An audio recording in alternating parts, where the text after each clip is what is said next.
The advice and opinions expressed by the host of Autism Live and her guests are meant solely as suggestion and should not be in any way construed as child-specific advice. Any choices you make in determining your child's treatment are completely at your own discretion.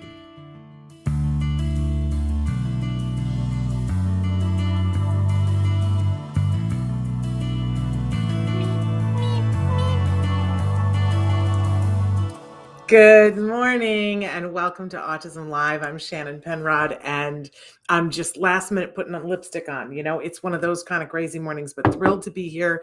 We've got a great show planned for you, great guests that we have planned for you, and excited that you guys are all here with us. And so first of all, and I don't know what's going on with my internet, but let's hope that it straightens itself out.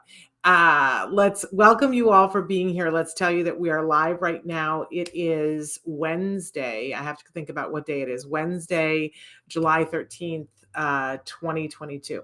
So thrilled that you guys are here. Hope that you guys have questions for me and for your guests that I have here for you today. We're live right now on a whole bunch of platforms: Facebook, YouTube, Twitter, all of those different sites. Traven's showing them to you. Our fabulous Traven is showing them to you right now. So please feel free to write in, tell us where you're watching from, what questions you have. We love it when you guys are here. We look forward to it.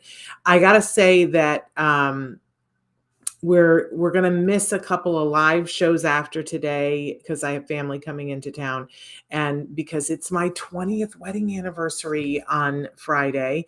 And then Saturday is Traven's birthday. So we have to take a couple of days off here.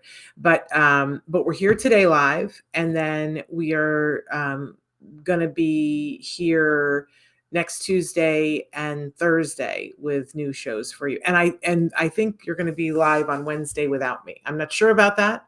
That's a rumor. I'm not sure. Hold on to that thought. But we have some programming that you haven't seen before that you're going to be seeing on the other days. So thrilled to be here with you and to be here with a live show. So today's the day. You want to be writing something in, be writing it in today. And we've got an amazing guest for you, a very talented gentleman who wants for more people on the spectrum to be empowered to use their money well.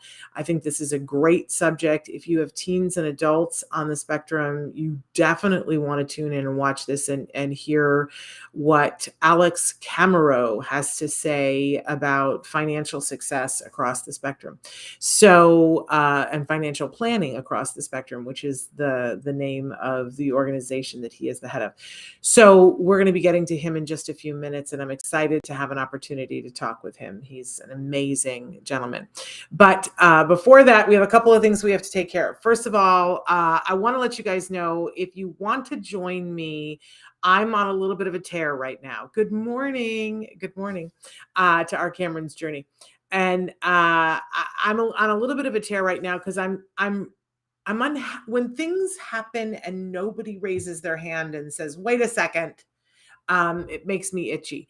And so I'm itchy right now about As We See It being canceled very quietly by Amazon. So if you didn't watch As We See It on Amazon, I really want to encourage you to go show some support to that show. It only had one season, and then very quietly, Amazon decided not to renew it. And this is the heartbreak of all heartbreaks to me. Because, and I said in my review of it that it's hard to get through the first 2 episodes of it because it's hard stuff. It's really, really hard, but it's worthwhile to stick around for it. And I think enough people didn't. And that's a shame because it's really good. If you really, I want to urge you, I want to ask you, I want to beg you to watch all the way through to the episode 8, which should have been nominated for an Emmy and wasn't yesterday. And I'm on a tear about that too. But because I said that if the one young man didn't get an Emmy nomination, that I was going to throw things. And I did. I threw things yesterday. And I'm going to continue to throw things. And I'm throwing around my words. But here's the thing. You need to watch it. I'm assigning it as a homework for everybody and the first 2 episodes are hard homework, but after that you'll be in love and you'll stick around and watch the whole thing. And then on episode 8, you and I will be lifelong friends and you'll write to me and go, "Oh, Shannon, I had no idea." I'm just saying, I'm just predicting that that's what's going to happen. So, but here's the problem, that it isn't renewed. So that's the end. Right now, it's the end of the story and there will be no more. And this is sad for a whole bunch of reasons. One, because it was really good television that empowered people on the spectrum of all abilities, and of all, all the different people involved in the conversation, the people on the spectrum more than anybody else, but also people who love people on the spectrum. It empowered us too and gave us room to have our feelings. I'm getting emotional. And I mean, Joe Montana, stop. So good. So, but so many of their performances are great. But it also, on top of all that, if that wasn't enough of a reason to have a television, have our backing from the autism community, on top of that, it completely, top to bottom, espoused authentic casting. All of the people who are on the spectrum are played by actors on the spectrum. All of them. And not only that, they went 3 steps further. One, they made sure that there were people on the crew, from grips to lighting, whatever. It wasn't exclusively people on the spectrum, but it was a reasonable representation, a reasonable percentage of the people on the set were individuals on the spectrum. There were individuals consulting on the spectrum. There was at every phase of this, there was employment for individuals who are on the autism spectrum. And that's, we can't let that go, you guys. We can't roll over and play dead on that. We can't afford to say, "Oh, it's okay to cancel that." We have to step up and say something. It's how I feel. I feel passionately about it. I started posting last week and you guys were like, "Well, we don't know what to do." And we did a tutorial about how to tweet at Amazon for you guys. And that's hard. I don't know from Twitter. Traven had to do it. So I made a petition.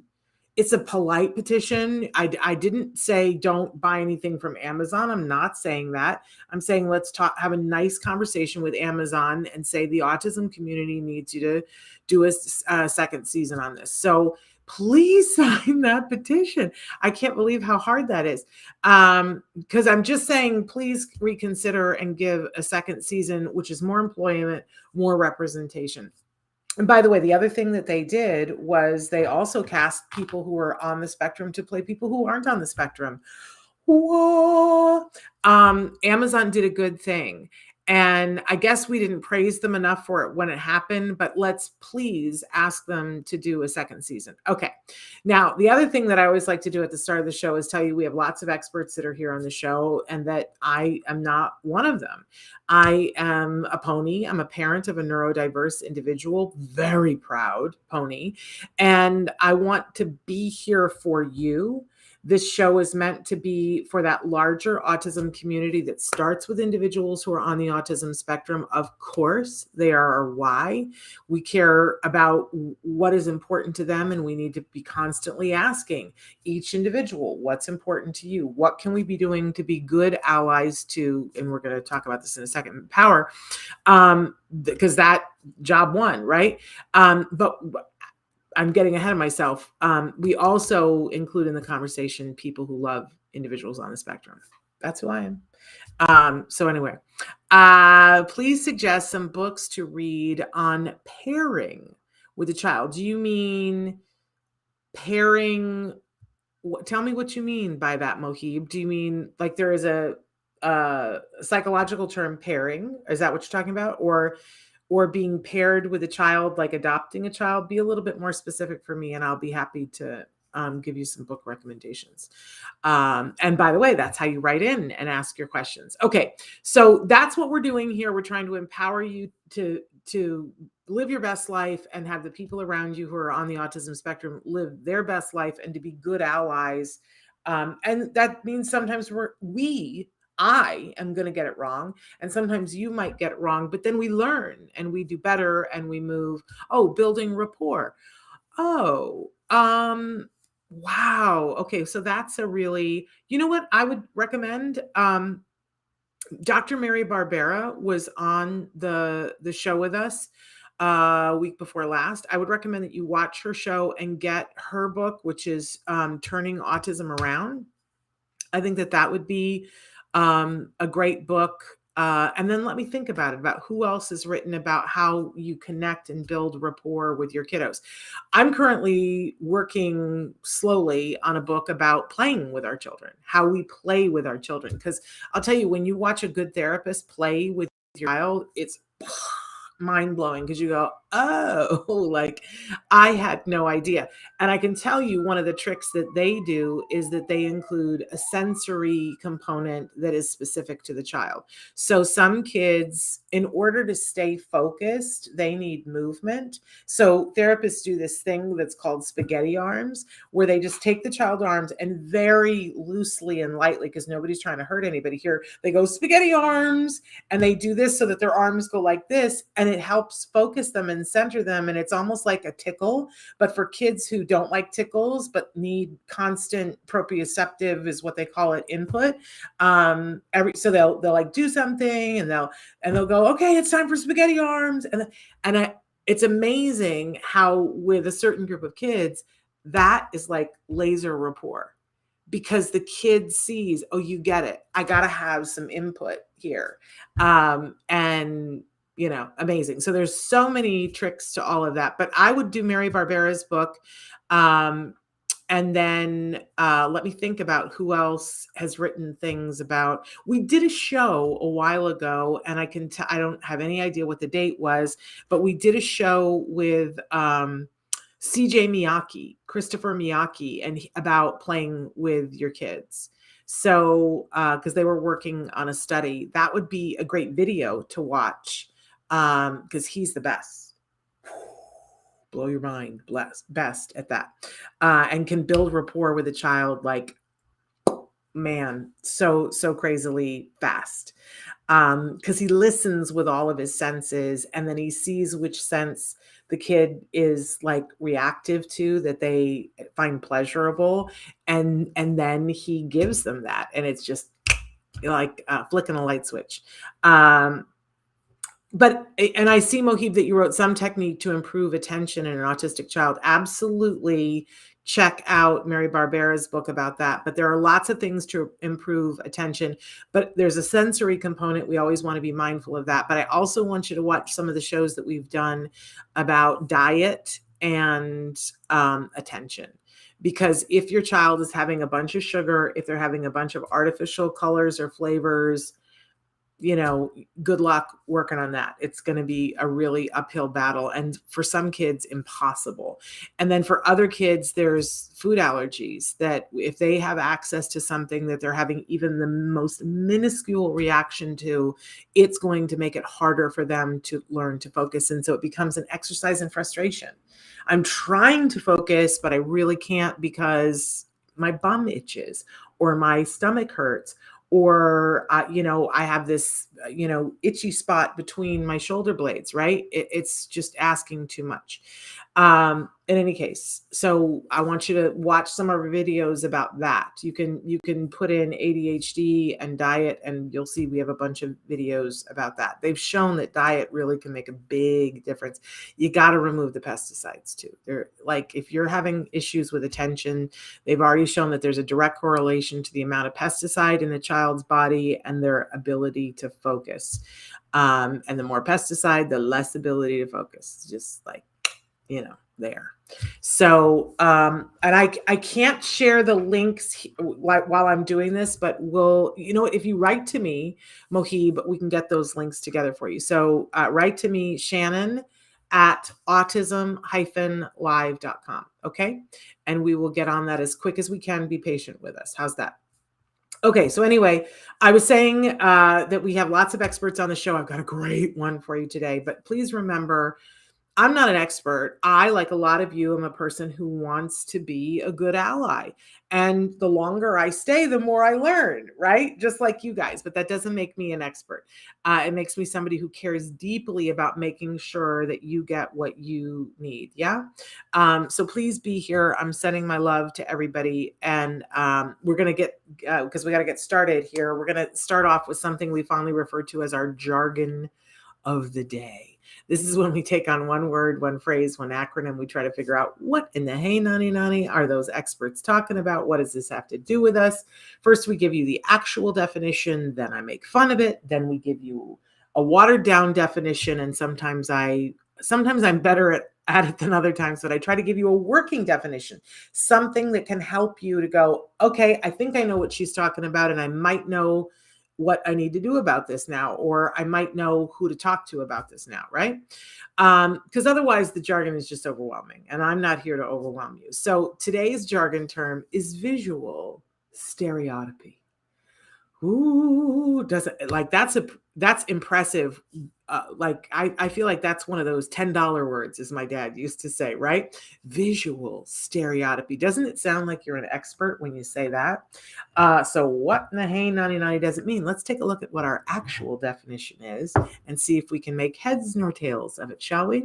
Visual stereotypy is repetitive and stereotypic behaviors. Don't you love it when they put the word that was in the definition, if the, you know, in the actual phrase in the definition, like, oh, thank you. If I don't know what stereotypy is, I probably don't know what stereotypic is. Behaviors that are sensory seeking for the visual sense. Well, okay, we got a little bit of information here. It basically said it's visual and it's stereotypic. Oh, you think? Because it's visual stereotypy? But we got a little morsel of attention, or something that can help us to grab onto it here, that it's sensory seeking. Okay, so let's see if we can't water this sucker down and make more sense of it here. So what is visual stereotypy? It is looking at lights, looking at items out of the corner of the eye, flapping hands in front of the eyes, etc. It's when, you know, yesterday we talked about stimming. Wasn't yesterday, it was day before yesterday, Monday, was our jargon of the day. And we talked about how it's a coping mechanism that we really shouldn't stigmatize, right? Well, visual stereotypy is a type of that sort of that stim. And we talked about on Monday, it's not necessarily an appropriate, it's what we call those kinds of behaviors, but it's not necessarily appropriate, because stimming is from self-stimulatory. And for visual stereotypy, it might be for visual stimulation, but it also might be to visually calm somebody down. It might be that they're engaged in visual stereotypy so that they can focus. But again, we want to make sure that we don't stigmatize these things, right? That the truth is, I think that visual stereotypy is a little bit more common. Oh, I don't know if what I'm about to say is true, but I think it's more noticeable. I think that's true in the autism community. That, you know, we will see people who engage in visual stereotypy more frequently, noticeably on the spectrum. That doesn't mean that you and I don't. We do. But I think it kind of sticks out when somebody who's on the spectrum engages in visual stereotypy. Like my son used to do this thing that he would pick something up and he would look at it like this. And sometimes he would look at it above him out of the corner, and people would go, what is he doing? And they would immediately stigmatize it and be like, that's weird. Why isn't he looking at it in front of him? Why is he looking at out of the corner of the eye? And we didn't know. We had no idea why. Well, it was a coping mechanism. You know why? Because his visual muscles didn't focus when he looked at something in the middle. They had a really hard time. He needed to strengthen. I actually had to take him to a developmental ophthalmologist to learn this, And he showed me, when they do this test and there's like a stick that has a silver ball and a stick that has a gold ball on it. And they go, okay, and your child has to be a certain level of an age and be able to comply enough so that they can test this. When he was little, they couldn't, right? But the doctor was like, look at the gold ball and keep looking at the gold ball while he moved it, right? And then he does the silver ball and he like has them pass. He does this whole thing with them, right? And he said to me, watch your son's eyes because when he was looking at it over here, steady Freddy, when he was looking at it here, his eyes were doing this because the muscles were trying to focus.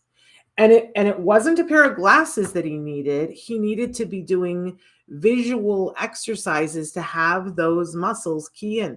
Now, I don't know what that has to do with autism. And neither did the visual, what am I trying to say? Developmental ophthalmologist.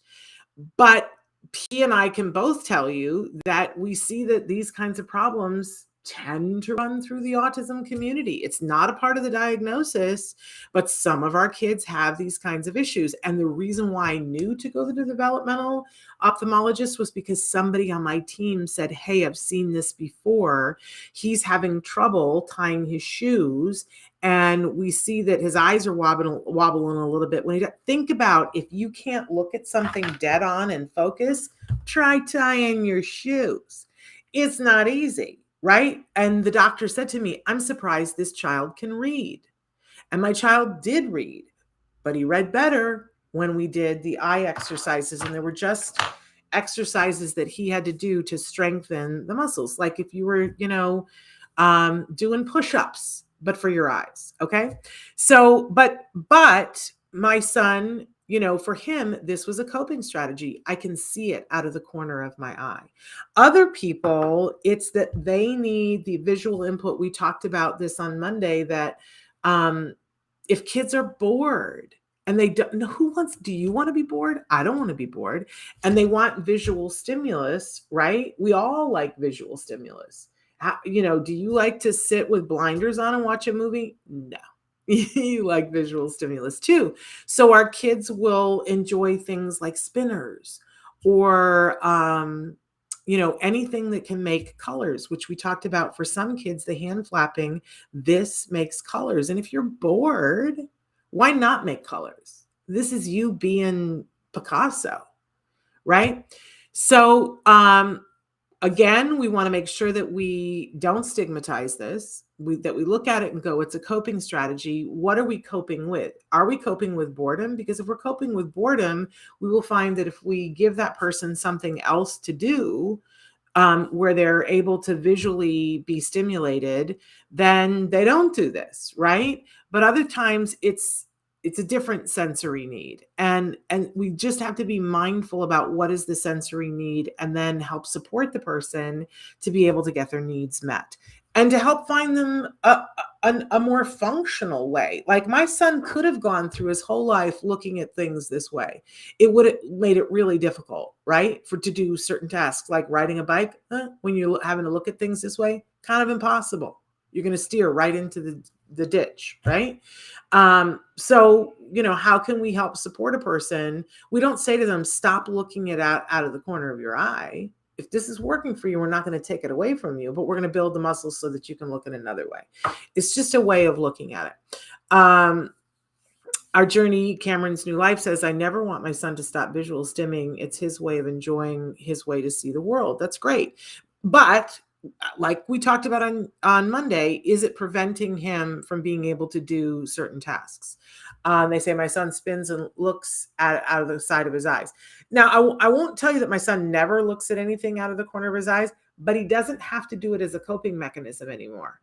It's a choice that he does sometimes, but it's not a coping mechanism because he's able to see things directly in front of him. By the way, this is the kind of makeup I use. So I'm just using all my props. So Amanda says, I just did a post about this on Instagram. My son's turned into a definite coping mechanism. It's very calming. It's toned down, but not so consistent now. Now at 14, it's the object that is now calming to him, but it's drastically changed over the years. And I'm like, raising the roof for you here, Amanda, because I think this is the heart of the matter here. If we take away all of our feelings about, well, that looks odd, that looks weird, and just go, what is happening right there? Is it functional? What's it doing for them? My mom used to say this thing about, is it a choice or a problem? If it's a choice, then you're able to choose other things. And my mom was all about, I want to give you the ability to learn how to clean your house. Now, once I've given you the knowledge of how to do it, it's your choice if you decide to live in a dirty house. But I don't want you to grow up, leave the house, and not know how to clean your house. I kind of love this sort of thinking because, we don't have to take it away from them. So often people are like, let's get rid of the stereotypy. And I say, no. How about we look at the individual and say, what do you need? What do you need? And are your needs getting met? And the way your needs are getting met, is it preventing you from getting other needs met? And if it is, how can we help you? Yeah. Okay. So he has our journey, Cameron's New Life says he has a ball and a rope and he spins it around like a planet orbit. Nothing wrong with that, as long as he doesn't have to do it 24 hours a day, 7 days a week, because eventually he has to keyboard. Eventually he has to, be writing term papers and, doing all kinds of things. But, let's say that because I know he's into space, let's say that he wants to be an astronomer. Totally can do that, right? And there will be times when he will play with gravity and do the rope and do all of that. But he also has to be able to sit and read a book about astronomy, right? Or be able to stand in the planetarium and give the presentation. And part of that might be the rope, or, it might be that doing the rope isn't so much about the planet, it's more about the motion. And, there are still cowboys that lasso, so maybe that's the thing. But we don't have to take it away. But let's be super, super mindful. Does that make sense? I hope so. Okay, moving on to our question of the day. And I already sort of gave it away a little bit. Question today that you can be writing in wherever you're watching is, what is visually overwhelming to you?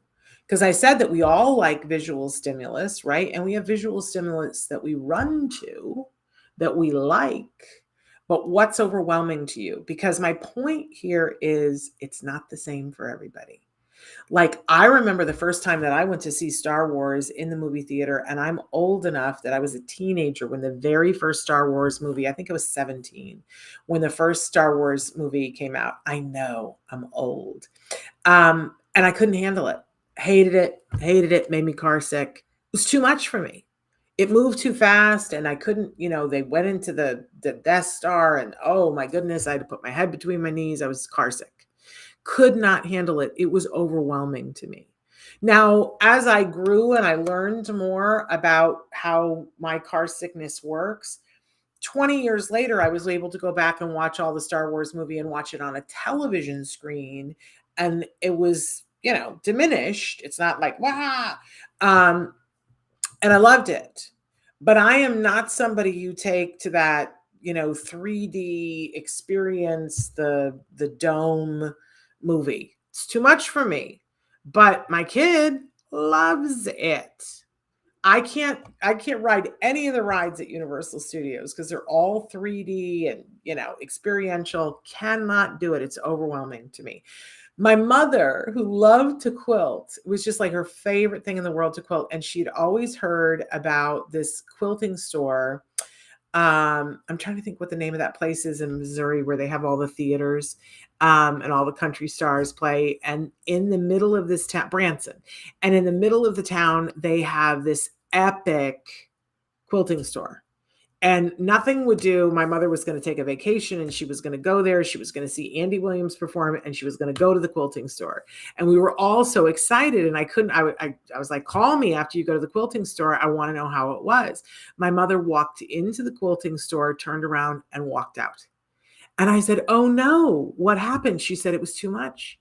I walked in and she said, it was like my brain shorted out. It was just visually too much. Couldn't handle it. Right? Whereas I think I could walk into the quilting store and it wouldn't be too much for me. And my favorite thing, fireworks. And the closer I am, the better. And it's visually stimulating to me, but not overwhelming. Other people, overwhelming. So talk to us a little bit about what's overwhelming to you and what's the point of this. It's because we need to understand it's not the same. Our brains don't process visual stuff the same way as our loved ones. And so we can't assume, right? Amanda says he used to spin 4 objects at a time in his hands by his eyes. It's now only 1 object, and it doesn't have to be in front of his eyes. It can be down by his side. 4 wasn't functional, so it's been shaped. Amanda, you are the best. What's visual overwhelming for Amanda is a messy house. Oh my gosh. Yes. And our Journey Cameron's New Life says a 3D movie is overwhelming for them. And yet there are people who just love it, will pay extra to go to the 3D movie. So we cannot assume anything. What you like may not be what your child likes, right? And so that helps us to move forward looking at what will be good for them. And because we never want to overwhelm anybody, right? That's not the ticket. Okay, moving on. We always have a topic of the week. And of course, our topic this week is about empowering individuals who are on the spectrum. If this is not what we're about, then I challenge us to stop.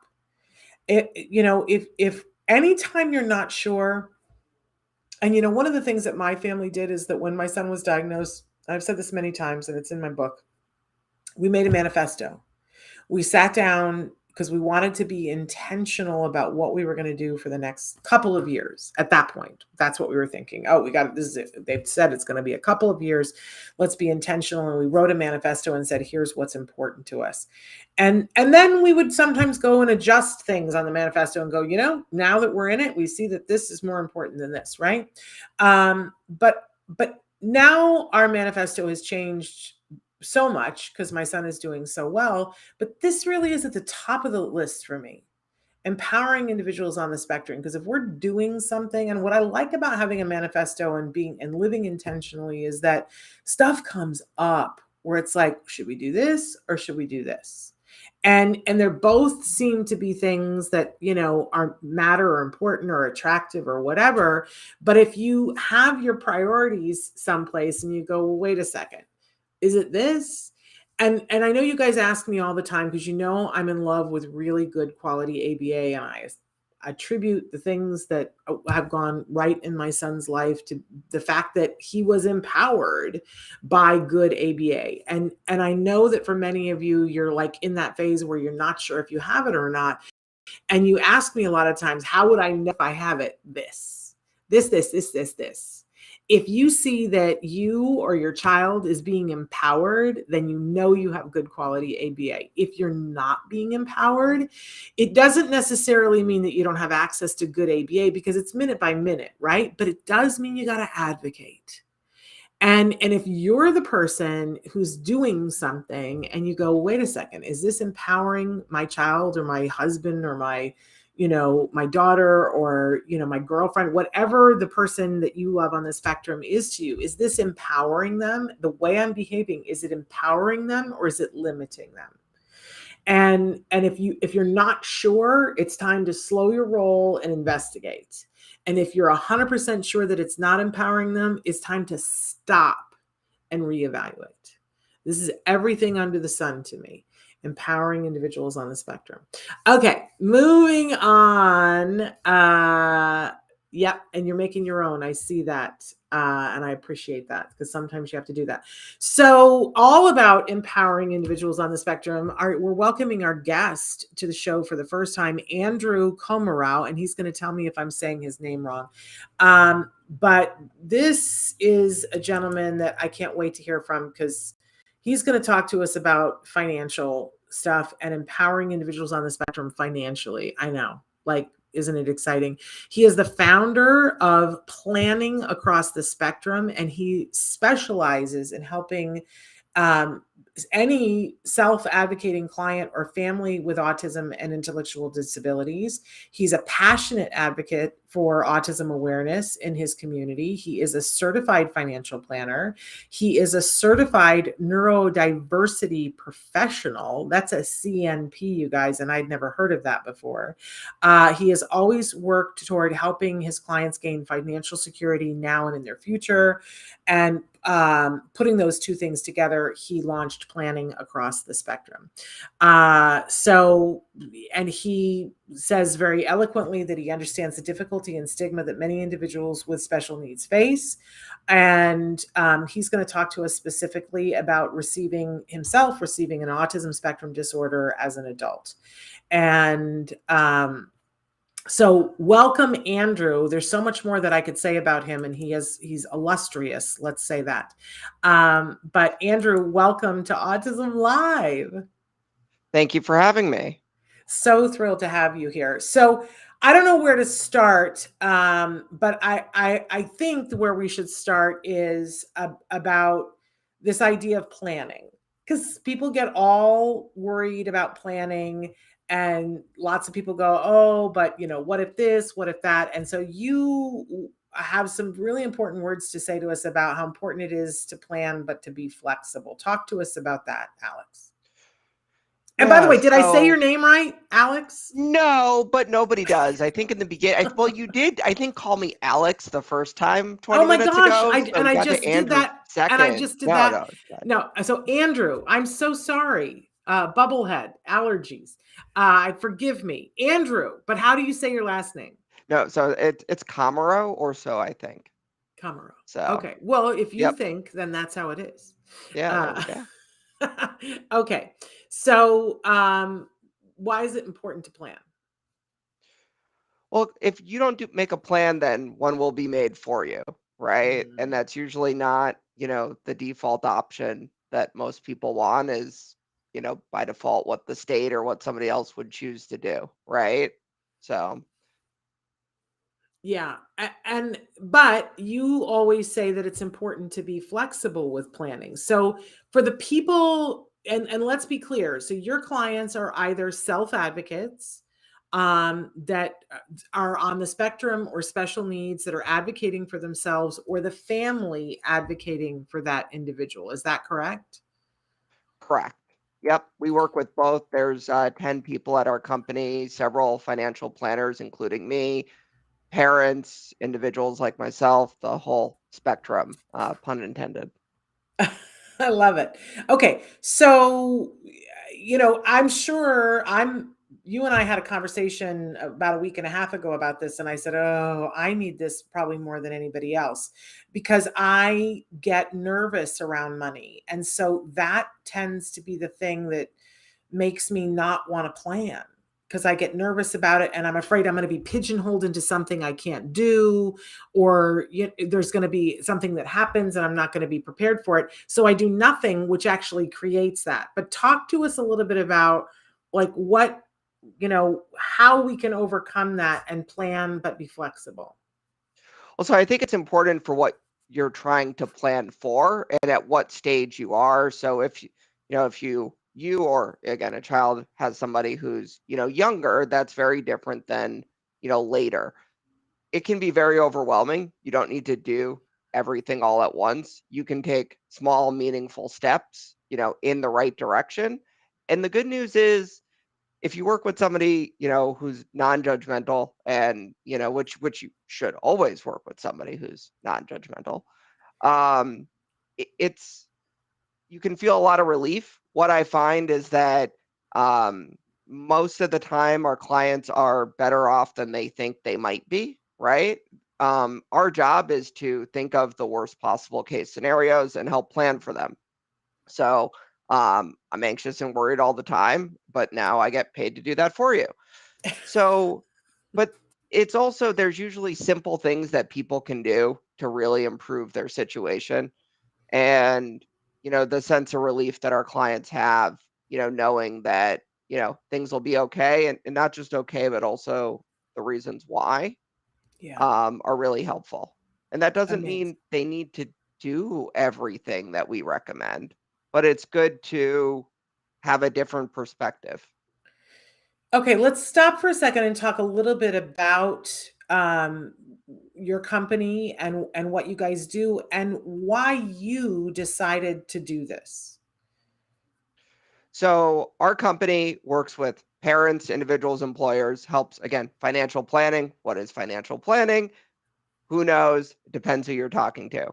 What it means to us is we look at everything: taxes, insurance, investments, retirement, but also the government benefits, the state benefits, and even more than that, communities, areas of support, what the individual likes to do, what they're good at, and how can, help them and do that. And look at all of those things together and figure out what is the best way to accomplish your goals and the goals of you. And if you're a parent of, your loved one as well, and taking a look at planning for both generations, both lives.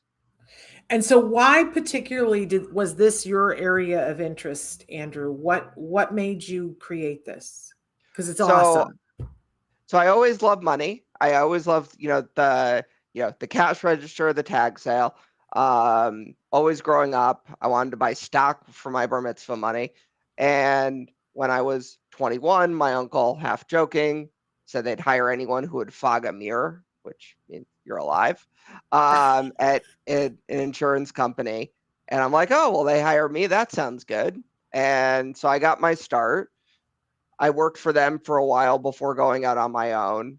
And I always knew I wanted to work with people who were like me. I liked solving really complex problems. I liked the really analytical people, like the engineers and many people didn't like working with. And I always thought I wanted to work with people more like me. And then when I was diagnosed, I like, oh, this makes sense. Now I can work with, you know, um, a population that, thinks like me, that I enjoy working with. And also, for better or for worse, very complex, right? I really enjoy the problem solving and not simply doing that for extremely wealthy individuals. So very rewarding as well.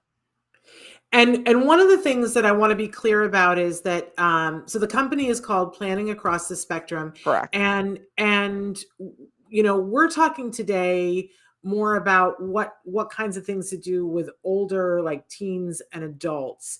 But there are people at your company that if people have younger kids and want to learn about what they should be doing for their younger kids and teaching their younger kids, you have people at your organization that are skilled for that as well. Yeah, and I'll mention that really quick. And this is something we spoke about because I said, Yeah. well, I have to, we do a lot of work with that. They're just very different situations and Yeah. scenarios. Yeah. And we do work with the entire spectrum. As an adult myself, I prefer to work for the parents that are older and the adults. I'll say when it comes to, and we have lots of clients where they have children who are 3, 4, or 5, 15. It's very different. The most important thing I can say is the flexibility that you mentioned earlier, or is even more important. You don't know how an individual is going to turn out to be, whether they have autism or not, when they're 5, 10, 18. So Yeah. it's really important to not, I'm almost giving an excuse not to worry and almost not to plan a little bit. Don't go overboard. If you have some life insurance through work and some term, don't spend a crazy amount of money on permanent or whole life insurance from Northwestern and Mass Mutual. I'll say that, because you also don't know, will the individual need a trust? I don't Yeah. know. Maybe not. Maybe they Yeah. will.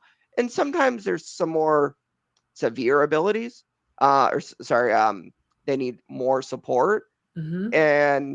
But that is one of the things that we notice is a lot of times when we're talking to parents under, 18, it's all the other stuff that you talk about, and it's the school system. It's helping them be their best selves to set them up financially, in a good and a bad way. There isn't too much you can or should do for an individual, under the age of 18 that you wouldn't want to do for anyone who isn't, neurotypical. Of course, there's exceptions, but a Yeah. generalization I'm comfortable making. There you go. You're off the But hook. But I love that you're a full service organization, and no matter what age the individual is that is special needs or on the spectrum or unique needs, whatever language people like to use, you have somebody in your organization that can help support them and or their loved ones that are concerned about them financially. But particularly, you and I are going to be talking about the age range that where they're a little bit older. They're teenagers or they're adults, and they might be. This is a particular interest to me. I have a 19-year-old who identifies as being neurodiverse. And just the thing that you were talking about, Andrew, because when he was 5, what people were telling me that his life was going to look like is not what his life looks like. He is in college and working 2 jobs and has more money in his savings account than I do. And he's better with his money than I am. And I have no advice for him. He's more advising me.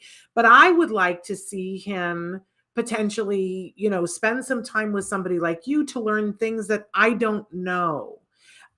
So what would that look like? Because if you have a client who's 19 who comes to you, do you just what do you do? Do you set up a meeting to talk to him? What would it look like?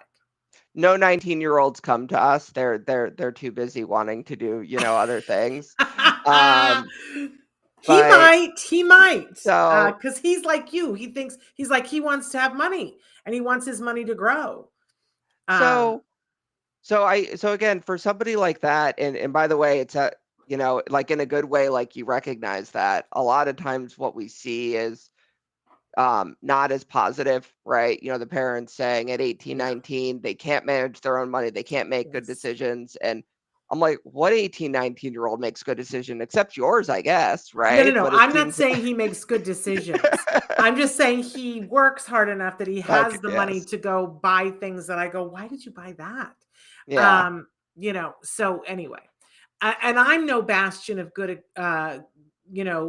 good behavior either. So I'm not setting a Yeah. good example.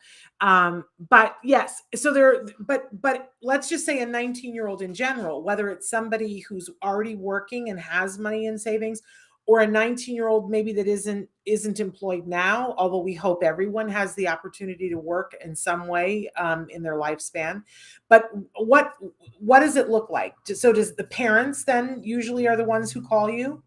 Yeah, I would say most of the time, and this is neurotypical or not, just most, I mean, there are exceptions. We love talking to the exceptions who are interested in this and give them some pointers. And a lot of times, too, there's a lot of questions on government benefits when somebody turns, 18. Yes. And even if the individual can work, we really encourage, if we think they might need support to apply. I was on SSI, SSDI, Medicare, Medicaid. It's much harder to get than they are to lose. So, and many times, the health insurance, once that's received for applying for SSI, is never taken away. They'll always be eligible, or in a lot of circumstances. And that's how a lot of support's provided. What we see is the individual can maybe work a little bit and they never applied for benefits. So then at 30, they're trying to say why they've been disabled their entire lives. And that's Yeah. when it's really hard, when when they can work and receive benefits at the same time. And that's a lot of the work that we do is, yes, you can apply. No, it doesn't mean you can't work. And here are the reasons why. And it's a really confusing system. But that's what we try to encourage people to not be held back, but get everything they're entitled to. Absolutely. And one of the things that you guys talk about are able accounts and special needs trusts. Talk to Yep. us about that. My brain just goes zzz when I hear these things. So tell us what we need to know. So ABLE accounts are a savings account for people with a disability. Anyone who has autism is qualified because the disability had to occur prior to 26. You are born with it. An ABLE account is similar to a college savings account. It's called a 529 or 529A, and it can be used to protect assets from, these asset tests where the government says you can only have $2,000 in your name, can also be a way to empower the individual to save money, to spend money, to invest, to have a checking account, to have similar to a Roth IRA or a tax-free retirement. But it can be used for anything that is called a qualified disability expense, which I'll say is essentially anything you can think of, because it's anything that would be helpful to the individual with the disability. When it comes to autism, what would your son want to buy that you couldn't argue is good for his mental health, right? Right. So it's extremely flexible.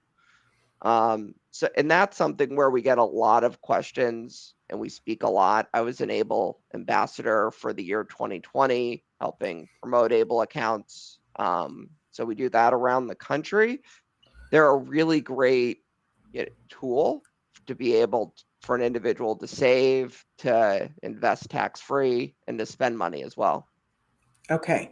So, for instance, when my son was applying for financial aid and he had to declare how much was in his savings account, that got counted against him for financial aid. But if it had been an Enable account, it might not have.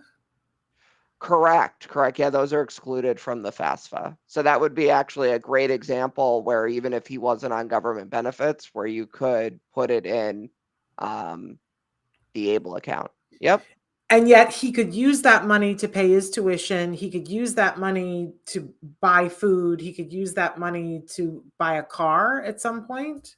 There's almost nothing that he would want to use it for that he wouldn't be allowed to use it for. So Okay. I have one example where a church was, the guardian of an individual, and they asked if they could use the money to build themselves a gazebo. I said, that's not for the person, right? That's Right. for you. Come on. Right. I think that's the only time when somebody's asked me, have I said, I don't think so. I don't like that they're in charge of his money if they want to build a gazebo with his money. Me either, but yes. So I told them that. I mean, it's a little like outside, that's beyond the pale. Yeah. Okay. So, and at what age do we encourage people to start an ABLE account? Today, no matter how old they are? I will say it is never a bad idea to save money on a tax advantage basis. However, at least as the law currently stands, you're able to move $16,000 a year from a traditional 529 into an ABLE account. So What if you don't have the 529? You just have from a savings account. So then most of the time we recommend, if the individual is under 18, especially, that they consider a traditional college savings account, a 529. In most states, there is a better tax deduction, or in many states, there's no tax deduction for ABLE, but you can get it for a traditional 529. Because they've been around longer, the fees are usually less expensive. Got it. So, and there's more options. So we usually recommend that people start with a traditional, 529 account. Maybe if it gets closer to 15,000 or so, then have a bit of a conversation. But if, son or daughter is 5 years old and you want to start putting 500, or dollars a year away, you should do a traditional 529 college savings. And this is important information because I think a lot of us, when our kids were diagnosed, we're focusing on what we need to do now. And I didn't know anybody who had a 5-year-old that was like, oh, we need to be putting money away for college, because I didn't know if that was even a possibility when my son was 5. But what I'm hearing you say, Andrew, is that you do the college fund anyway, because that money is protected and it's not going to be taxed. And then if you see that you need to move it to an ABLE account, you can move $16,000 a year to the ABLE account. Correct. Yeah, exactly. And your kid will need money. There's no doubt about it. Your child is going to need money. So what a great way to do it, so that you're not paying taxes on it as well. Now talk to us a little bit about special needs trusts. So once again, this is definitely something where we don't see a lot of special needs trusts open before an individual is 18, mostly because people don't get around to it because it's not a fun topic. Yeah. There's also a few different ways to do it. A lot of people will ask, should I consider an able or special needs trust? That's not that should never be a question. They're usually complement each other and they serve different purposes. Okay. The example I like to give is there's what's called first party and third party. It's always better to get somebody else to buy lunch. So it's always better to use someone else's money. So a third party is always better. So first off, just remember that if you can take that away. And then there's a trust that's in your will or a standalone trust. One costs more. Generally, what we see is until the individual is 18, for example, just having one in as part of their will. That means if something were to happen, the trust would be created later. But that's much cheaper. But also when the individual's older, you may have more, you may know how you want to design the trust and who may want to be in charge versus, changing it all the time. A little bit more might be set in stone. And we definitely recommend they're outside the will, right? Especially if somebody's leaving a not insignificant amount of money or a house, etc. You probably don't want a judge in a court who never knew your son creating the trust for you. It's better to put that down on paper yourself. Okay, now I'm confused because you were saying get a third. It's better to have somebody else pay a third party, but now I hear you saying, but don't. There's two types of third party. Okay, explain it to me. So no, there's the one that's in the will, and there's one that's its own separate standalone. So you could just say that your will is going to make one, but it's not actually made yet. But this is a really important question because eventually we're all not going to be here anymore. And I know people who've gone to great lengths and done a whole lot of things to make sure that their kid is okay.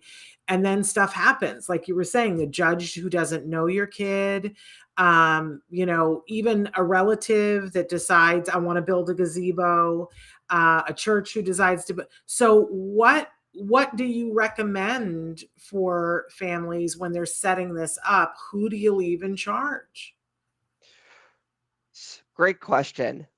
So one of the most common things that we have a conversation that I would say many people don't have a conversation about is don't put a sibling or a friend or a family member just because you feel you don't have any other options. There are specialty trust companies that are designed to work with, our population, and you can still have the sister or the brother be what we call a trust protector, for example. They can still, hire, and, be there as the sibling, but not take the role as the parent. When you think about how much you do as a parent, on any given day and how many hours a week that takes, that's a big responsibility to put on another family member or friend. So we highly encourage people, look into, hiring somebody to do that. Yeah. Andrew, this is such good information. I don't know if you're familiar with, there's a book out right now that we really love here. It's called Free Marcus Cats. And I'm going to imagine that the book you would love it, and you would love it, and the book would drive you crazy because the main character is a character who is a gentleman who is on the spectrum. He's in his 20s, and his mom passes away, and she thinks she's done right by him, and it all goes bonkers. And then it's, this journey that he has to go on where he's escaped from the law. The law is looking for him, and it's all because mom left a sibling in charge. So we think it's a wonderful book, but I think it's raised the consciousness for a lot of us that just to do a trust isn't enough. We got to be mindful. We have to be working with people like you. There's so many other places where we say, you know what, get an expert. Don't guess. This is way too important. Get an expert. So Andrew, is your service available all across the United States? It is. Our furthest client is in Switzerland, actually, but Oh, so mostly you're it's the United international. States. Okay, I but you get can't. yes. Okay, because we have international clients here. So if somebody like me wants to work with you, how do we go about it? Go to our website, send us an email, and And in the touch. email is planningacrossthespectrum.com. Correct. Yep. And my email's andrew@planningacrossthespectrum.com. There's a contact us on our website. Okay. So And then I imagine there's a consultation and you tell them, what you think would be advantageous and what that will cost and how long it will take and all of those different things. But absolutely. We never charge anyone to answer some questions. If we can help them, great. And we can and if they need more, we can let them know what that looks like. And I'm just guessing that it's very individual what people need, because depending on where you are in your life, where, whether it's you that is the person on the spectrum or someone that you love on the spectrum, and as you said, what your goals are, what it is that you're working towards, what it is that you're trying to accomplish, it's all going to be different and require different things. But who better than Andrew and his team, somebody who knows this conversation and is going to bring empathy and understanding of what some of the different hurdles are involved. Andrew, I just love this. This is Thank you. amazing.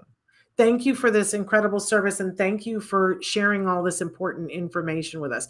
So again, you guys, it's planningacrossthespectrum.com, and you can write directly to Andrew at andrew@planningacrossthespectrum.com. We're going to have you back to talk about other things. And I know at some point you said you would share that you've got another person in your staff who specializes in the younger kids. So we might have to have them come and play with us at some point too. That'd be But fun. when you have things coming up, will you just do me a favor and let us know, Andrew? Because we'd love to have you back on. Sure, that would be great. All Thank right. you. Thank you so much for being with us. Again, you guys, planningacrossthespectrum.com. And you can write to Andrew at planningacrossthespectrum.com. Thank you for being with us, Andrew. Thank you. Bye-bye. Bye. And I'm just going to say to you guys, because we're past time and I got to run. I'm going to be back live with you on Tuesday, but we've got programming for you until then. So please enjoy that programming. But the live shows will resume again on Tuesday. Until then, and don't forget, next week we're doing a live show on Tuesday. Ask Dr. Doreen. I don't know for sure what's happening on Wednesday, but it might be something special, so don't hold me to it. And then on Thursday, Moira Giammatteo is back for episode 2 of Let's Talk About the Movies. We've got more movies and TV shows to talk about with you on Thursday, that once a month show. But until then, give your kiddos a hug from me, one for you too. And don't forget, please go sign that petition. It's all over my Facebook. So do me a favor, please, please, please sign the petition. No one gets hurt if you sign a petition. We would love to get a season 2 of As We See It. I appreciate you. Bye-bye.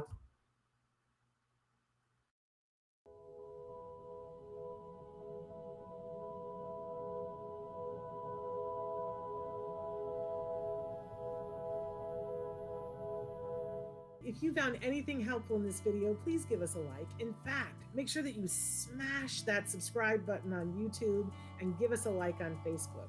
You can also follow us on Twitter and on Instagram for important updates. And please download our free podcast wherever you get your podcasts. Thank you so much. See you next time.